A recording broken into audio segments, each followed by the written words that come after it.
I think what I might start with is everybody's talking about how cold the winter is, and how everybody's sick with high grade and low grade infections and viruses and things that we don't know. So I think I just want to talk a little bit about, it's one of my interests, is wellness and how stress lowers your immune system. And there's a lot of research now of the mechanics. We've always sort of known it. I know myself over the years, whenever I've had a really stressful week, but stress for me has often been work. Like if I've worked at night and during the day, by the third night, I would always get a very, very sore throat. It was predictable. It's almost like my body saying that's enough talking now. Your body and your mind are very interrelated.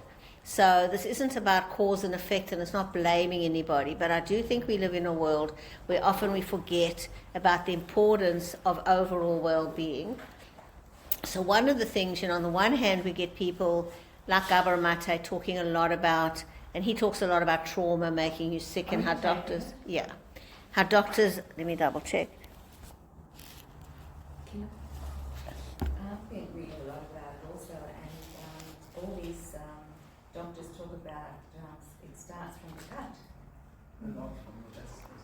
Well, that's a different thing to what I'm saying, but that's right. There is a lot now about the connection between the brain and the gut and the all those things. It's true.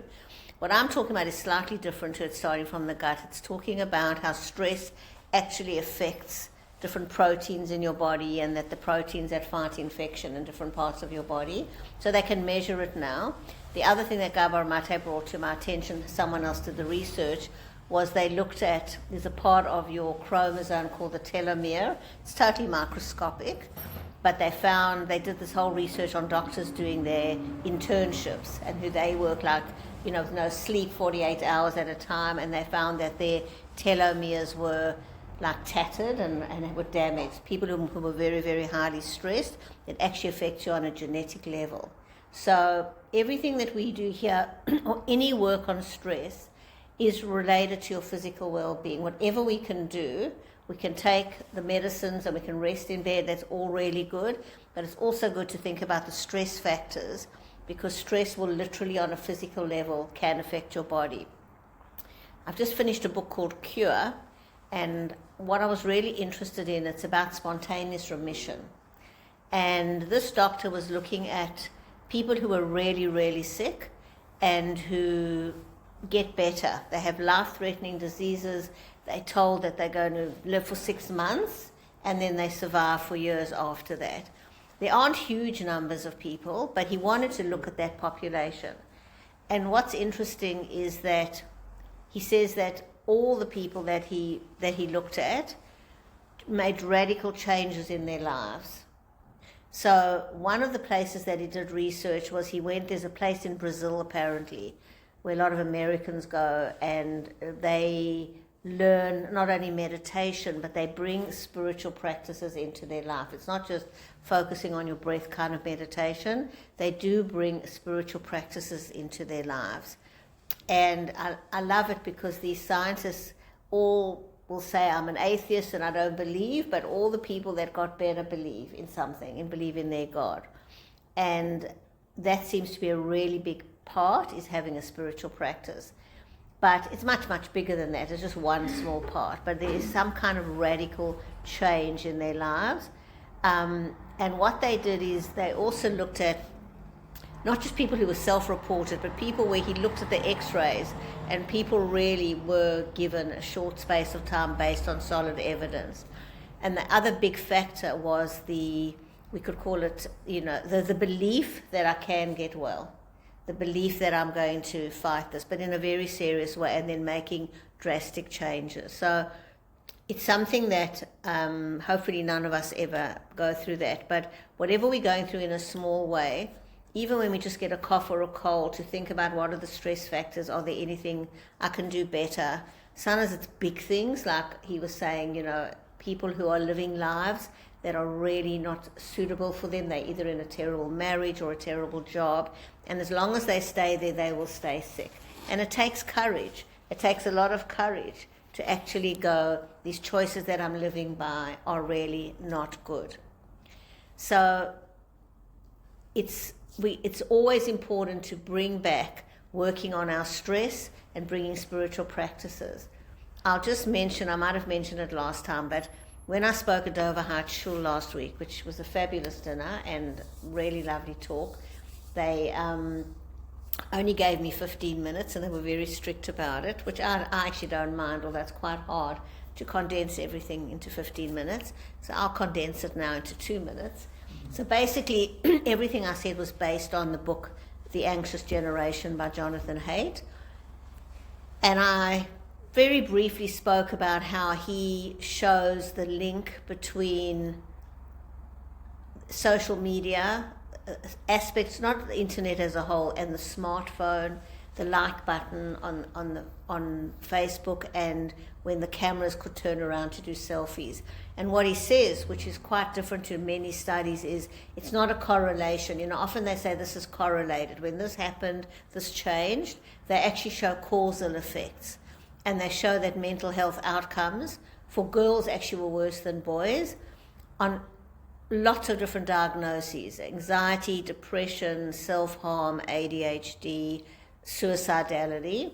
For boys as well, but slightly lower for different reasons, because boys are not that hooked on being liked in social media, but they're into gaming and pornography. And he talks about how, you know, all these big companies are going out to make you addicted to it. It's very sinister, actually. He doesn't use that word. He then, after giving all these stats, and says, so this generation, maybe from 2000, who were 9 years old when these changes came in, I think the like button was in 2009, and I think that the selfie camera was in 2010. So they were teenagers, they were growing up, and then they all were given phones from very young ages.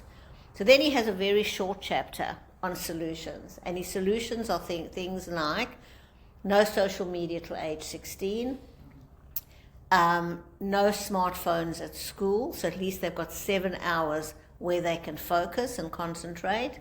And then things like parents should get together so that it's not only your child that doesn't have social media, and he's lobbying the government to try and implement these changes. There are not many other recommendations, and the truth is, I don't know how much power parents will have to stop a 16-year-old or someone to do it. So after he gives all the fantastic evidence to prove it, few little solutions which he's lobbying to change, he then starts his next chapter, and he says, he's a social psychologist, not a clinical psychologist. He says, I'm now going to speak as a human being and not as a scientist. He then says, and at this point I'm smiling, I'm an atheist. He then says, but I believe that every person has a God hole. He doesn't even say a need for meaning. He calls it a God hole. And in his, a God, a hole, an emptiness for God. A God hole, right? Yeah. And he says, he's written a previous book called The Happiness Hypothesis. And he talks a little bit about that. And in the happiness hypothesis, he shows that unless people have got something to live up to, and he uses a word I often use, to be elevated, you can't be happy. So his whole happiness hypothesis is about live an elevated life and bring God into your life. He has God with a small letter, and being an atheist, I don't know what that means, but he basically says we all have this need for a God. And then he says these are the things that parents can do. And he really then gives all the principles that we learn here. So first of all, he says things like, teach your kids not to get angry quickly, not to judge others, to be kind to other people, to choose to live an elevated life and not to be sucked into the mire. You know, he says there's so many awful things on the internet. What you want to do is teach your kids to look for good options rather than to be sucked in to all those awful things. He talks about silence. We need a day a week or 7 hours every day, but he doesn't talk about Shabbos, but we have that where you switch off. So we have a whole day a week where our brains are not on our smartphones. He talks about that ability for silence. He talks about the ability he talks about praying, and he uses the word embodiment, which means you move your whole body, literally, you pray and you shackle and you move. He talks about communal prayer. And then he talks about nature, going out with your kids and getting in touch with nature.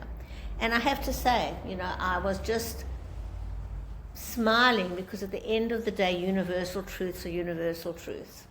And when I admired him for saying, I'm a human being, and at the end of the day, these age-old practices work. So that was what I was saying, is that my title of my talk was The Relevance of Torah, of Receiving the Torah in 2024. And I said, and this is the relevance, that everything that the Torah teaches us is just as relevant now as it was. We now have science that goes even more. Not only is Torah a tree of life and it's good for us. We say that whenever we take out the Torah, Eitz Chaim Hi. Torah is a tree of life, and whoever clings on to it has life. But it's good for your mental health. All these practices that are part of living a Torah life are actually good for you. He talks about, so when he talks about like embodiment, and he's talking about communal work, that it's fine to pray, but it's not a Jewish thing to go and sit in an ashram on your own and be silent. He doesn't say any of this. This is my interpreting what he's saying. He's talking about the communal aspect of coming together. Bessel van der Kolk talks about it as well. There's something about, he talks about after a tragedy, an avalanche or something, when the community comes together and they pray and they sing together, it's very good for trauma, that communal aspect. So when we go to shul and we see our friends and we pray together and we all burst into song at Avinu, the songs we know, you can see it. I love it with the choir. We don't know the words, and then there's a sentence we all know and everyone joins in, There's that communal aspect, and we all cry at the same time. All those things are really, really good for you. So that was my plug for Torah on Shavuot, based on all the latest science, that really at the end of the day, we're choosing good by learning these techniques. And I was quite amazed that he says things like, don't get angry quickly and learn to forgive and not judge. And Emmett helps us to do that, because it's so easy to stay angry. It's so easy to judge others. If you think about social media, so much of it is about judgment. And now with all this awful hate speech, it's all judging and cruelty. And, the other thing that's really, I found a fascinating thing about Torah, I actually heard it from Viktor Frankl himself. He said, we live in a world where people talk about rights. I have a right. I have a right to privacy. I have a right to my property. I have a right. It's my rights. Even the people on the LA campus, that when they were camping out, and that girl was, human rights? We need food. All this thing about human rights. We're into human rights. The Torah doesn't use the word rights. It talks about responsibilities. So if I have a responsibility not to steal, your property will be guaranteed. So instead of you going, I have a right to my property, if I'm not going to steal and you're not going to steal and you're not going to steal, all of our property is safe. If we're learning not to covet, we're all safe. So it's about responsibility. If we each keep the mitzvahs and the 10 commandments, then the whole society is safe. When you want other people to police it for you, and you've got to watch your behavior, and then I'll be okay. If you think about how fraught that is, because that's what we do. We're waiting for laws to be implemented. And that's even with this, and I don't think there's an easy solution. I really don't.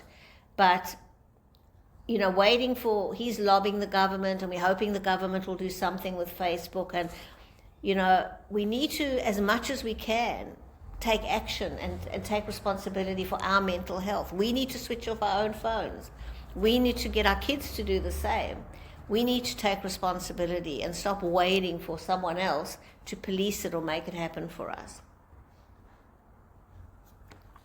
So today's generation is always about what others do for us rather than what we can do for ourselves. Yeah, it's true. And I think that is what we as parents or grandparents need to teach the future generations about responsibility, which is what Torah says. Yeah. It's not sitting back and waiting, but rather it's being proactive.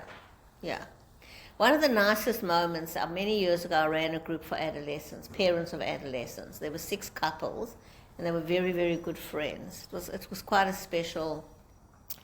And one of the parents was talking in the first session about how her daughter was being bullied.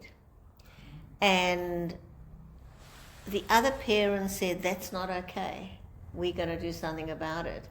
And they then, so instead of the girl having to go to the school and rely on the school, these parents knew some of their kids were involved, but they knew the kids who were involved. And I can't remember what plan they set up, but they, as good friends, they took responsibility to help with the problem. Oh, I know what they did. We worked it out. Now I remember. It was quite funny. So what was happening, they were all on a WhatsApp group, these kids, and they would write something really mean, and or I can't remember actually, or they sent it on, but anyway, these other kids sort of shot back comments to the person who would write something mean. So if someone wrote something mean, they would say, well, look at your own actions. Or, interesting that at 9 o'clock this morning you're needing to say that. Are you bored? And so she had people who were not passive bystanders who were calling the bully out, and it stopped. And that's another way of taking responsibility. Again, you can't always rely on the school or the authorities. If we as a community take responsibility for each other and protect each other, it's also very, very powerful.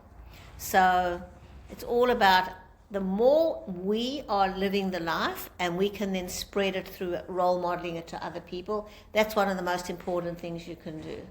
And then in our own families, and then slowly the ripple effect, hopefully, as opposed to just, that was the final thing that I said. And I've thought about it so much since October the 7th, how alone we are as Jews.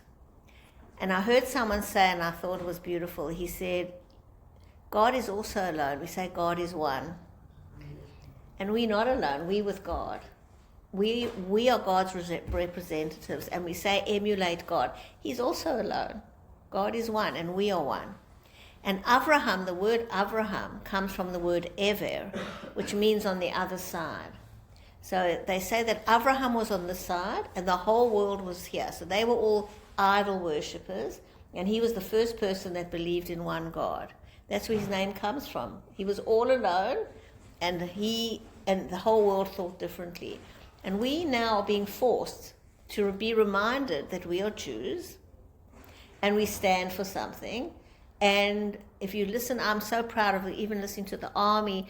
We are a moral army. This is the way we do things. You're not going to tell us what to do. That idea that we have to do it alone and we have to do what's right and we can't be influenced by the whole world. And we don't want to be dragged down into what they're doing. And in the same way, we can do the same when we come to smartphones or what we're watching. We can be alone. We don't have to follow the trend. Just because everybody else is doing it, we don't have to do it. It's okay to be an Avraham. It's okay to stand alone for something important. And this has come up in Emet in other ways. Often I've had people when they start doing Emet and they realize they talk a lot of Lashon Hora and they go, well, I'll lose my friends. If I'm sitting around and everyone's gossiping and I'm the only one who stops, yeah, maybe you will. Maybe you'll stand alone, but you're standing for the right thing. Hopefully you'll influence them, but that's not the reason to do it. Sometimes you're the only one who does it. I've been many times at an event, I'm the only one eating kosher. Does that mean I need to eat what everyone else eats? Or can I stand alone and do what I believe is right? What the Torah tells me is right. And there's a real power in actually making decisions and going against the flow, because the Torah anchors us and tells us what is right. That's our truth. And we don't have to be pulled with what other people are doing. It's very challenging. Yeah. It really is. We know it's right, we know it's the good thing to do and to follow it. You really are swimming upstream. You are. But if you anchor yourself in Torah, and I know you do this, I know how you live your life, it's the Torah is your anchor. It keeps you connected, and that's why you've got to keep learning. It's not like you're standing on your own with no support. How will I feel if I do it, and how will I feel if I don't do it? And that's a good one. It's really Yeah. Well, what I always think about, as you say, that's one way of going, how will I feel if I do it, and how will I feel if I don't? That's a great motivator. But one other thing that I always, think about is about, the importance of what does the Torah say? Because my mind can't always decide, because we all, including myself, we all pulled. That's why social media is so powerful. We all want approval. So Miriam Adahan's tool is disapproval is not disastrous. I won't die if everyone thinks I'm mad or no one likes what I'm doing. If I'm doing the right thing, That's a good. yeah, I can live with the disapproval. But the Torah learning is what actually gives you strength, that there is a right way. And over the years I've seen, and that's why when I read his chapter and I smiled, nothing's really changed. The Torah is eternally true. So if I have to decide myself, I could be swayed. But if the Torah tells me, do not commit adultery, no matter how much I want to, that's wrong. Do not steal, not going to steal. Do not be envious. I have a guiding point of what I need to do. And then when you learn Torah, like when you come to a group like this, it strengthens you. So we have the community of it, and we have the support, so we're actually not alone. We're a little group here doing it ourselves. But also that when you actually learn Torah, it connects to your essence and gives you the strength to do it. Because it's true, it's godly. And we all know, like you say, how will I feel afterwards? When we do something wrong, we feel bad afterwards. When I decided to become kosher, it was overnight, and nothing has tempted me. Wow. Yeah, that's amazing. So yes, so becoming kosher overnight, but your neshama knew it was absolutely right and nothing's deterred you. Yeah, that's right. That's fantastic. And if I go where they serve me, I just eat vegetables. Yeah. I'm never starving, and I'm not going to die of hunger. And Yeah. Social approval is such a big one. So if that's also if you know what triggers you. Like as you say, some people think I'm going to be hungry. Sometimes it's social approval. I found that the most difficult one. Everyone else is eating magnificent food, and you've got your little Tupperware. I don't care anymore, but at the beginning, I don't want to always be different. But it actually strengthens you. I didn't think I could be that strong. Amazing. Yeah. I mean, you see also living if you live within a full community, I mean the Torah values and studies are there, but it does make it that bit easy. And the Rambam says you have to... What? Surely Hashem wouldn't want you to sit alone on a Friday and not be with your family. Yeah. And it's a lot of food for thought because I'm getting older. Yeah. Children are growing up. Yeah. When they do finally come to, I just have missed out on so much. I really Yeah. have those. But that's it. It's what it is. So that kind of reasoning, and I'm not criticizing them individually, when we try to guess, surely Hashem wouldn't want, we try to second guess Hashem. It's in the Torah what he wants, and often there's more than one solution. So yes, being with family on a Friday night might be one solution, but there are other ways of doing it as well. But the thing is this, that, now I've lost my train of thought. Yes, not to second guess what you think Hashem wants. So he wants us to keep Shabbos. How we do that, we need to work it out. What I was going to say is the Rambam actually writes about this, that we should live in a community. He actually talks about it. When a Jew lives on their own, isolated, they will give up their Torah because of the pressures around you, even unconsciously. If no one else is, after a while, it's very difficult. So Jewish life is very communal. If you think about, again, the wisdom, men need to be in a minyan, a woman needs to be near a mikveh, and we need to do this. When the time of the Beis HaMikdash, 3 times a year, everyone went down. The Shalosh Ragolim, everyone went down. It's very communal, so it is hard to do it on your own, and you need to surround yourself with people who do the same, but you also need to keep learning. If you stop learning, then all the other things that you're hearing will pull you away. You've got to keep strengthening yourself. So when life gives you rocks, build bridges, not walls. So we've been talking about life's a gift and different ways of helping to see the difficult things in life that happen, the challenges that happen, be a gift. So events don't cease to be painful just because we say it's a gift. We can know intellectually that a certain loss is God's will, but that doesn't keep us necessarily from wanting things to be different or from experiencing pain over the loss. So this is very important. A lot of people think that you can reach a point where things happen and you go, I'm fine, and I believe in God, it doesn't matter, or I don't feel it. You will still feel the pain. And you might want it to be different. You might not be happy with what Hashem has decided for you. But what it means when you say it's a gift is it stops you from feeling victimized and being immersed in anger or bitterness. So you've got the pain, you don't love it, you wouldn't want to have gone through this. But when you say it's a gift, it stops you from feeling victimized, which we'll explain now. So here's an example. I'm going through a very traumatic divorce from a very abusive man. I was also abused as a child, so I've never felt loved. When I look back on my life, it looks as though one disaster after another. On the other hand, I look at the wealth of information which I have gained.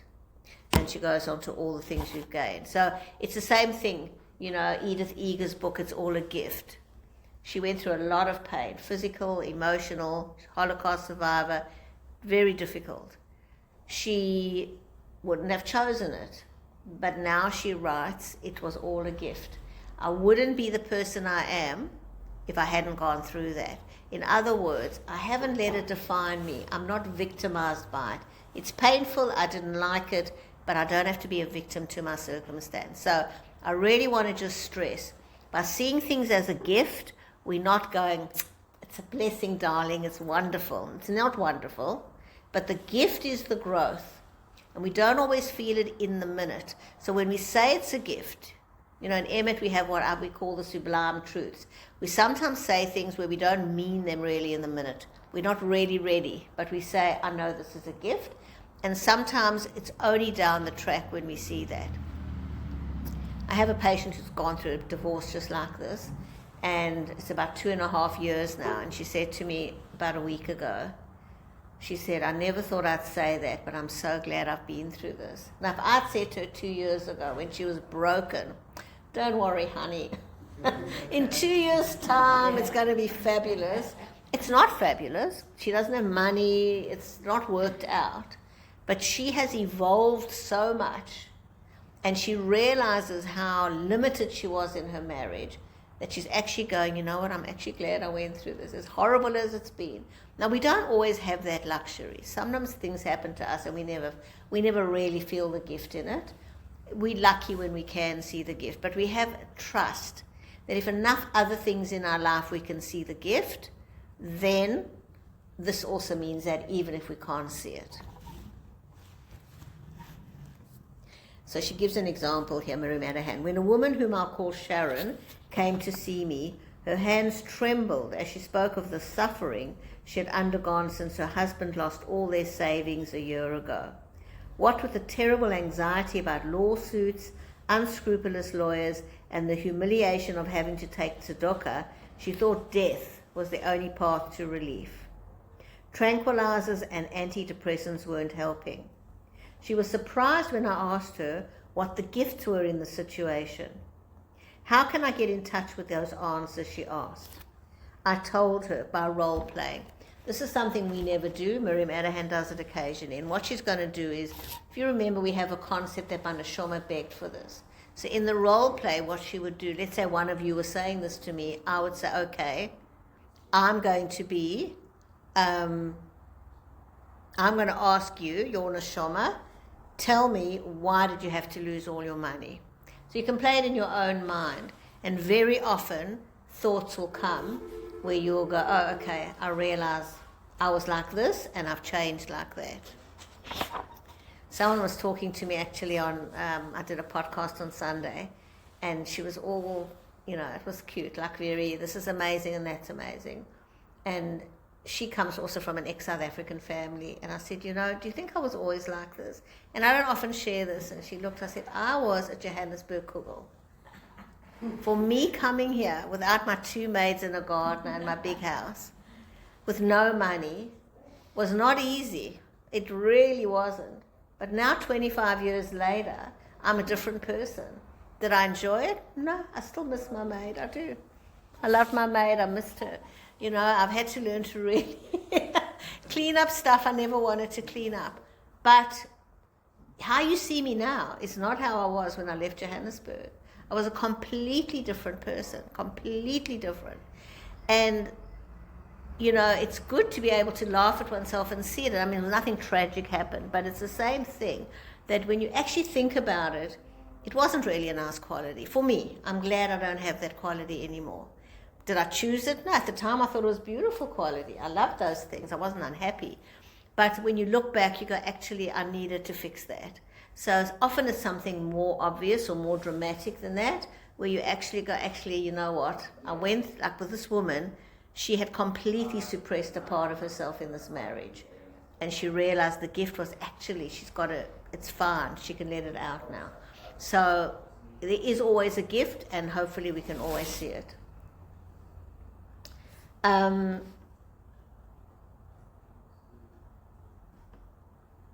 Okay, I don't want to read all of these. They're just all different ones where she's asked people. Okay, let's do this one.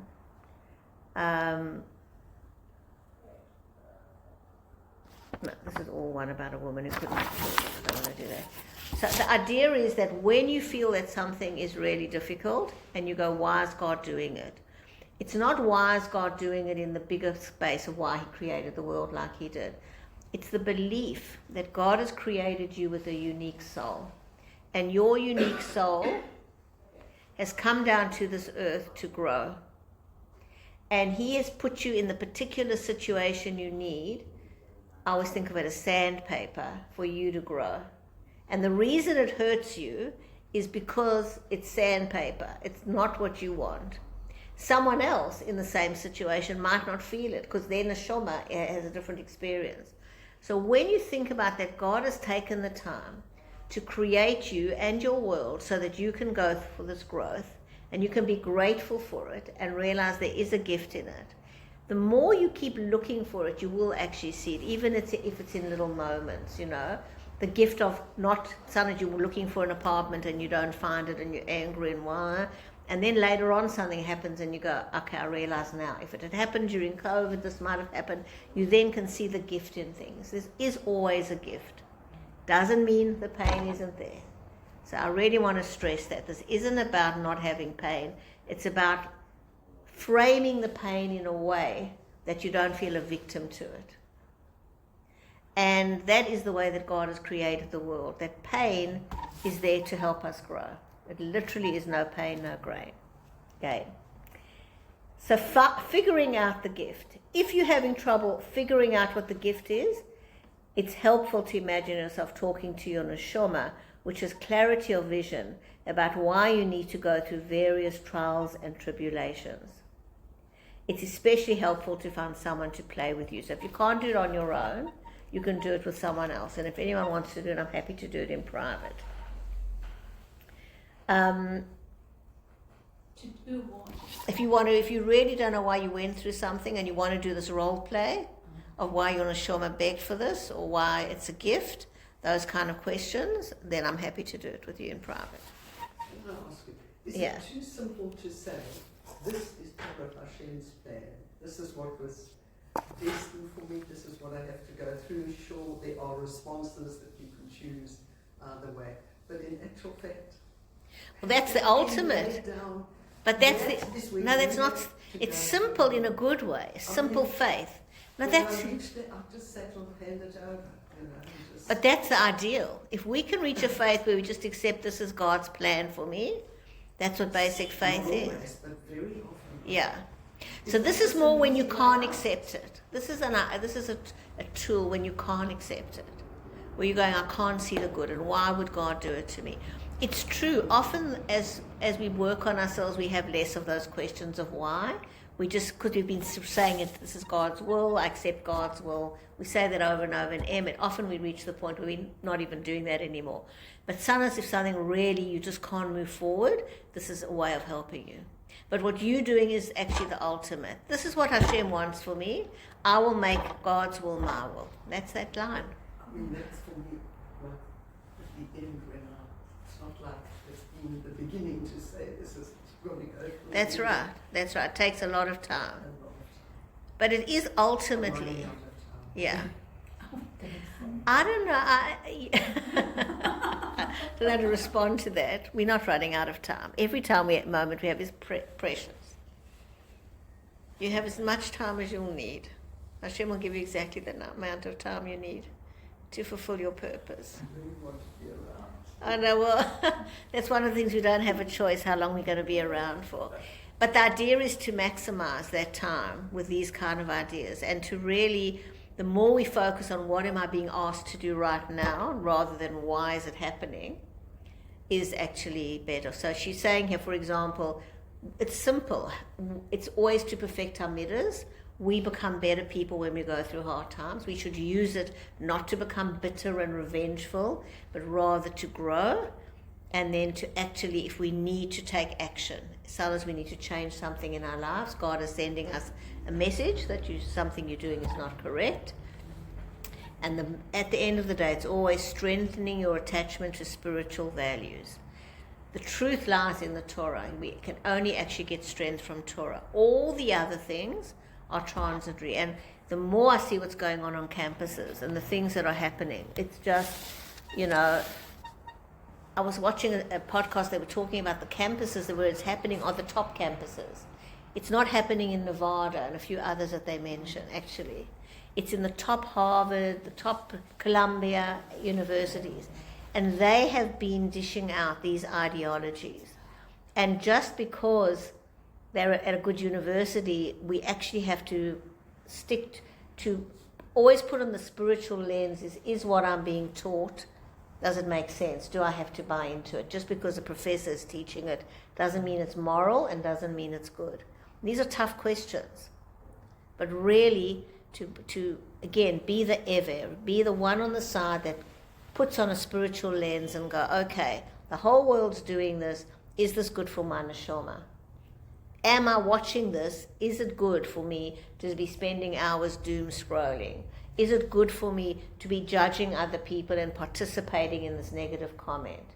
Is it good for me, there was an incident the other night and I was quite shocked because, and I shouldn't have been, but there was something that happened and these two women were really, I haven't seen this for years, refused to go somewhere because they were offended. And because I do a lot of emet, I don't mix a lot with people like that. I mean, in my practice, it's a different thing. But somebody had offended them, and so they weren't going to go to this event, and then their best friend said they're not going to go. And I thought that is such a good emet example, because ideally we need to reach a point where we resolve it, where we don't create this whole fight over literally some very small thing that happened. And that's what happens. If we don't connect to spiritual values, life weighs you down. Every little thing becomes important. You can't tell the difference between the right way of behaving and the wrong way of behaving. And there is a wrong way. So just to reattach, it was just Shavuos, reconnect to what's important, be brave, be able to be different in the sense of attaching to the Torah. It stood true to us for all these years. And the Torah is always going to be with us eternally. No matter what else is going to happen, we will be lighting Shabbos candles. That's a Jew. We will always be attaching to Hashem. Can I just ask a little bit off the topic, but on the topic?